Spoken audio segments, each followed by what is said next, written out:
Welcome to the Alcohol Addiction Podcast. My name is Lee Davy. I'm not an alcoholic. I refuse to be anonymous. I'm someone who doesn't drink alcohol. I spend every waking moment of my life helping other people do the same. Today is episode 134. It's called the 4-Minute Mile. But before I get onto the 4-Minute Mile, I just want to say a big mwah and a big that's a hug, by the way, to Laura and to Tiger Lily. Yesterday, they joined the Strive Community Forum. That's a very brave thing to do. It's not unusual for somebody to watch what's going on at the Strive Community Forum and listen to the podcast, sometimes up to 12 months before developing the confidence or maybe defeating the resistance enough for you to come on to Strive and start sharing with people. But they are there. Laura's there. Tiger Lily's there. And they are getting stuck in, checking in, helping other people, and really doing something about this thing. So well done to both of them for finding the courage to do that. Okay, here we go, 4-Minute Mile. On May 6, 1954, a man called Roger Bannister became the first to run a mile in under 4 minutes. He clocked in at 3.59.4 seconds, okay? Now, my Google Assistant tells me, which is easy these days, isn't it, to use that since that groundbreaking day, athletes have shaved an incredible 17 seconds off that record. Roger Bannister, if you would have told him that in 1954, would have thought you were crackers. And not only have we shaved 17 seconds off that record, more than 1,400 athletes have completed the 1,760 yards in under 4 minutes, okay? Now, that's an important thing, isn't it? A very important concept to kind of wrap your head around, in as much as we human beings, we have these mental barriers, but we also have these physical barriers as well, don't we? Whereby as a human being, we say we are not capable of doing this, right? So until 1954 on May 6, human beings didn't think that they could run a mile in under 4 minutes. And in the ensuing 50, 60 years, 1,400 people have done it, right? Because they've said, oh, hang on a minute, if Roger Bannister could do it, I could do it, right? And I think that is super, super important. Now, my name's Lee Davy, as you know. I'm not an alcoholic, refuse to be anonymous and all that jazz, but I'm also a striver, okay? So what's the 4-minute mile for a striver? What is that point in time where once you break it, everything changes? Well, I want to take you back to 2009. And 2009 was a time, as you all know, that my marriage was falling apart and I took the decision to become someone who doesn't drink alcohol. I picked up The Easy Way to Control Alcohol by Alan Carr. And as soon as I picked it up and I'd made the vow to just read the book, I knew that I was going to be someone who would no longer drink alcohol, because 10 years prior to that, I read his book on smoking. And I realized that cigarettes, okay, or my perceived value, okay, let me start again because it's really important. 10 years before, I was a smoker and I tried everything to quit smoking and I could not quit, okay? That's not a lie. That's a lie. I didn't try everything to quit smoking. What I did was every week or every couple of days, after waking up with my throat raw, with the stench of smoke, everything that's bad about smoke, I said to myself, I'm not going to smoke again. Which is completely different than me saying what I just said is, I tried everything to give up smoking. No, I didn't. I just said repeatedly, numerous times, that's it, I'm not going to smoke again. That is not doing anything, is it? That's like those 1,400 athletes before 1954 saying, I'm going to run a 4-minute mile, but then they never get off their arse to go for a run. It was the same with me for smoking. I kept saying, I'm never going to smoke again, but I didn't really do anything, any work, quote unquote work. I didn't have any tools. I didn't try anything out. I didn't experiment anything to see how I was going to stop smoking, okay? What I did do is pick up the book called The Alan Carr's Easy Way to Stop Smoking Permanently, because someone I respected greatly who smoked a lot gave up after reading this book, okay? Now, why is this book important? It's the first tool. It's the first action step towards doing something different. Because we all know that the definition of insanity is doing the same thing repeatedly, expecting a different outcome. So if you keep saying to yourself, I'm going to give up smoking, I'm going to give up smoking, I'm going to give up smoking, but you don't do anything except to tell yourself you're going to give up smoking, likelihood nothing's going to change. But by picking up a book by a guy who says, I'm going to teach you how to give up smoking, and he shares with you, which Alan Carr does, a different philosophy, then that's different, right? You're now taking action. What was that different philosophy? Well, Alan Carr got me to see that the perceived values that nicotine was providing me with, okay, all those values, the reasons that I smoked, were an illusion. They didn't exist. And in fact, not only didn't they exist, but the value that I thought I was getting, it was really just absolute and utter pain and destruction. Once I saw that truth, I looked into the belly of the beast, if you like, and I saw the illusion for what it was. From the next day after I finished reading the book, I never craved another cigarette again. My son was 10 at the time. I gave up smoking for him. He is now 17. In those 7 years, I've never craved a cigarette.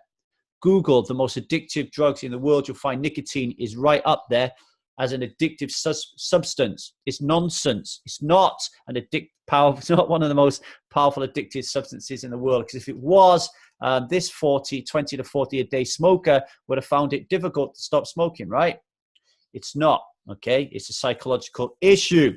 Right, so moving forward then, when I pick up the Alan Carr's book, what is the 4-minute mile? Well, a 4-minute mile when it came to my smoking was understanding that cigarettes and nicotine, I was just saying cigarettes at the time, cigarettes and the perceived value that they held for me was an illusion. That was a 4-minute mile. Once I realized that that value that I was getting out of smoking didn't exist, I never had the value anymore. And if you don't have the value, then you don't have that desire. And if you don't have that desire, you don't have a craving. If you don't have that craving, then you are someone who doesn't smoke cigarettes anymore. Move forward to that decision in 2009 to stop drinking alcohol, okay? And I read his book. It's the same philosophy as smoking, absolutely same. Alan Carr kept saying to me, Lee, write a list of every single perceived value you get out of alcohol, and then test it, test the theory rationally and logically and physically if you want to as well, to see if that value exists. And I did this for all my perceived values and none of them existed, okay?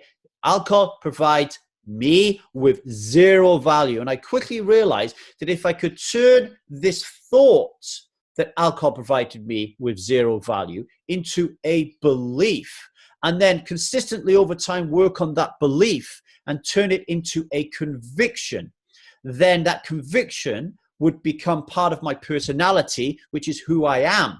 And then everybody who comes up to me in the street and says, do you drink alcohol? I would say, no, I am someone who doesn't drink alcohol. Why? Because alcohol offers me zero value. There is no challenge there internally. There is no debating it. There's no yes buts. There's no, I am someone who doesn't drink alcohol because there is no value in drinking alcohol over the long term, but it does give me value in the short term. That doesn't help me become someone who doesn't drink alcohol. Why? Because if you challenge internally for 1 minute this notion that alcohol doesn't hold value for you, then what you are doing is you are giving into the resistance, okay? The resistance, the whole reason why you cannot stop drinking right now, the resistance creates this illusion, okay, that alcohol provides you with value. That's what it does. So every single time I tell you that it has no value and you find yourself questioning that notion that, yes, well, maybe it does, I'm telling you right now that that is the resistance talking, because the resistance doesn't want you to believe me. It doesn't want you to follow my lead. It doesn't want you to break the 4-minute mile like I have done, okay? It's almost like you're an athlete in 1954 saying, yeah, well, Roger, you broke the 4-minute mile, but you've got stronger quads than me. You've got a better coach than me. Your mindset is different than me. But. But those people who said, fucking hell, Roger, you broke the 4-minute mile. Tell me how you did it, and I will follow every single direction to the letter. I will not question it. I will just do what you did, and I will become what you became. If you are strong enough and courageous enough to be able to do that. And the people who have more difficulty doing this are men, because men don't like other men or anybody else telling them what to do. Women are more likely to take instruction of people and put their faith in mentors. Men are just like men. They're like, no, I will not be told what to do. I will figure this out myself, right? That is not going to help you out, okay? In this instance, let me be your Roger Bannister, right? I have run this 4-minute mile when it comes to being someone who doesn't drink alcohol. I stopped drinking in 2009, for fuck's sake. It's 2018 now, okay? It works. And I can tell you right now that Alan Carr himself has made sure that far more than 1,400 people, okay, I've also followed him through his 4-minute mile. I followed him through his 4-minute mile. If you like, Alan Carr is my Roger Bannister. Let me be your Roger Bannister, okay? And I can tell you right now that of those people who have taken the life-changing experience, 41% of them are no longer drinking anymore. They have followed me. They have put their truth in, their faith in me. They've allowed me to inspire them and to instruct them and to coach them to run this alcohol 4-minute mile, okay? Let me be your guide. Let me help you become a striver. Let me help you break your 4-minute mile, okay? Join me at 6 p.m. British summertime, Saturday, 30th of June. I'll be delivering the last exclusive webinar on resistance, okay? Including what it is, how it manifests itself, and how to beat it. And if you want to join that, sign up at the www.thetruthaboutalcohol.co.uk. There's an opt-in form there. Sign in. I'll send you an email with the link. And then on Saturday, the 30th of June at 6 p.m. British summertime, you'll see the webinar. It's on for 90 minutes. You can't pause it, I'm afraid. So make sure you've got 90 minutes carved out for that time. It will be, hopefully, your 4-minute mile, okay?